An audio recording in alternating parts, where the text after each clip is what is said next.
আলাইকুম ওয়া রাহমাতুল্লাহি ওয়া বারাকাতুহু। আলহামদুলিল্লাহ, আমরা জাবালে নূর থেকে নিচে নেমে যাচ্ছি আলহামদুলিল্লাহ।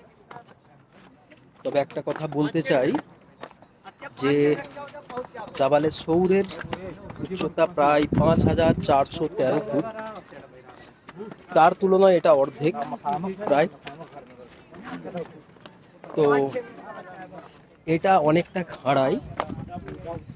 জাবালে সৌরের তুলনায় জাবালে নূর অনেকটাই খাড়াই, যদিও এখানে স্টেপ করা আছে, সিঁড়ি করা আছে,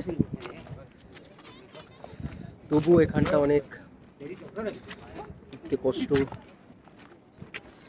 যার জন্যই লোহা দিয়ে গ্রিল বানিয়ে দিয়েছে।